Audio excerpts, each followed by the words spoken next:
अस्सलाम वालेकुम नाज़रीन किराम, मैं हूं नासिर तूर और आप देख रहे हैं मेरा यूट्यूब चैनल। नाज़रीन किराम, चंद अहम डेवलपमेंट्स आपके साथ शेयर करनी है कि एक तो इंडिया ने पाकिस्तान के मुआशी हालात ख़राब होने की वजह से पाकिस्तान के खिलाफ एक प्रोपेगेंडा नया स्टार्ट कर दिया है।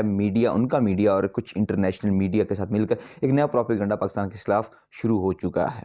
उसे आपको अवेयर करना है और इमरान खान के खिलाफ एक नई साजिश, पाकिस्तान तहरीक इंसाफ के खिलाफ एक नई साजिश तैयार हो चुकी है।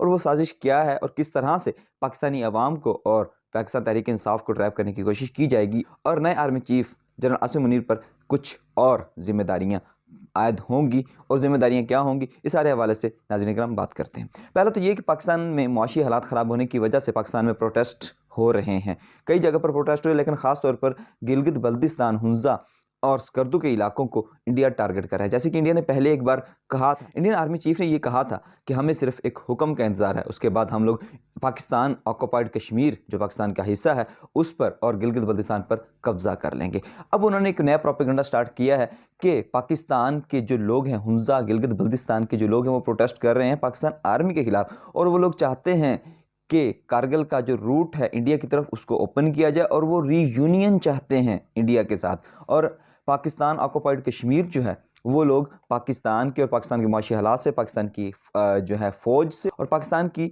जो सियासी लीडरशिप है उनसे तंग आ चुके हैं। यहाँ पर यह बात कि वो सियासी लीडरशिप से तो तंग हो सकते हैं, लेकिन किस तरह से वो मिलिट्री से कैसे तंग हो सकते हैं, क्योंकि वो मिलिट्री इन्हीं को ही प्रोटेक्ट करती है। इन्होंने एक नया तरीके से उन लोगों को ट्रैप करने की कोशिश की है, क्योंकि प्रोपेगेंडा ऐसे ही तैयार किया जाता है कि फिर लोगों के जहनों में ऐसे सवालात बना दिए जाते हैं, ऐसा जहन बना दिया जाता है कि फिर उसके बाद उसको इम्प्लीमेंट किया जाता है।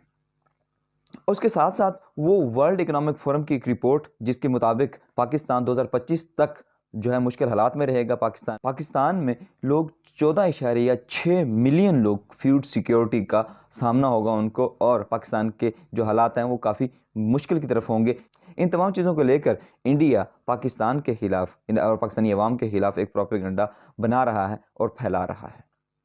ऐसे में ये पाकिस्तान की सियासत में एक नई साजिश जो इमरान खान साहब के खिलाफ जो हो सकती है वो ये कि पाकिस्तान पंजाब में जो है इलेक्शंस होने जा रहे हैं, कि उन्होंने कह दिया है कि 12 अप्रैल को इलेक्शंस पाकिस्तान पंजाब में होंगे और खैबर पख्तूनख्वा में भी इसी तरह से होंगे। और अगर MQM जिस तरह से अब मुत्तहदा हुई और वो उन्होंने हुकूमत को जो है सुर्ख झंडी दिखा दी है कि वो हुकूमत के साथ नहीं आना चाह रहे, तो और अब सदर पाकिस्तान वज़ीर-ए-आज़म के एतमाद का वोट लेने का कह सकते हैं, जिसकी वजह से असम्बलियाँ ये ख़त्म हो सकती हैं और पाकिस्तान में एक नया सेटअप आएगा। और टेक्नोक्रेट सेटअप को लाने की बात की जा रही है कि टेक्नोक्रेट सेटअप होगा, लेकिन ये टेक्नोक्रेट सेटअप ऐसे ही होगा कि सबको लगेगा कि चीज़ें जैसे इमरान खान साहब चाह रहे हैं वैसे ही हो रही हैं, मगर वैसा नहीं होगा। इनको ट्रैप किया जाएगा कि इकनॉमिक जो पाकिस्तान के मुआशी हालात ख़राब हैं तो इसके लिए इमरजेंसी नाफिज कर दी जाए और टेक्नोक्रेट जो सेटअप है इसको मज़ीद आगे बढ़ाया जाए। अगर 2 साल नहीं भी बढ़ा सकते तो 1 साल कम से कम इसको आगे लेके जाया जाए और इमरान खान के खिलाफ मज़ीद नए महाज खोले जाएँ और नए हथकंडे इस्तेमाल किए जाएँ ताकि इमरान खान साहब को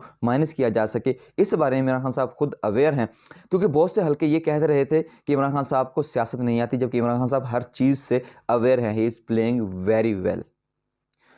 और आर्मी चीफ पर यह जिम्मेदारी आयद होती है क्योंकि मईशत को लेकर एक नया प्रोपेगेंडा पाकिस्तान के खिलाफ शुरू हो चुका है। पाकिस्तान को बाहर के दुश्मनों से तो खतरा है सो है, पाकिस्तान को अंदरूनी दुश्मनों से भी खतरा है, इसलिए आर्मी चीफ को दोनों से निपटना होगा और पाकिस्तान में इलेक्शंस को साफ शफाफ न्यूट्रलिटी के साथ करवाना होगा और वक्त के ऊपर करवाना होगा, ताकि आवाम को जो है आवाम का मैंडेट सामने आए, आवाम की जो राय है वो आवाम का जो नुमाइंदे हैं वो पाकिस्तानी आवाम के हुक्मरान बने और पाकिस्तान के लिए बेहतर तरीके से परफॉर्म कर सकें। और ये जो काफ़ी अरसे से, ये पिछले 1 साल से लड़ाई झगड़ा चल रहा है, इससे अवाम का छुटकारा हो और पाकिस्तान किसी एक सीधे रास्ते पर चल सके, जिससे पाकिस्तान आर्मी ने बॉर्डर्स पर दुश्मन को मुंह तोड़ जवाब देना है, तो इसके लिए ज़रूरी है कि मुल्क के अंदर पॉलिटिकल स्टेबिलिटी हो।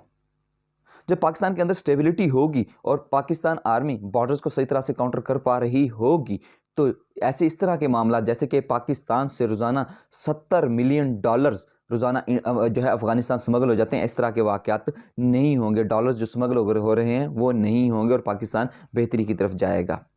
अब देखते हैं कि जनरल आसिम मुनीर साहब इसके लिए इस हवाले से क्या करते हैं और ये टेक्नोक्रेट गवर्नमेंट जो आती है ये कितना अरसा रहेगी और इस टेक्नोक्रेट गवर्नमेंट में कौन कौन से लोग होंगे और ये किस तरह से टैकल करेगी। और पाकिस्तान का मीडिया, पाकिस्तान के लोग, पाकिस्तान के तमाम यूट्यूबर्स इस इंडियन प्रोपेगेंडे का जवाब किस तरह से देते हैं, इस तमाम हवाले से अपनी राय का इज़हार कमेंट बॉक्स में ज़रूर कीजिए। मुझे दीजिए इजाज़त। अपना और अपने पर रखिएगा ख्याल।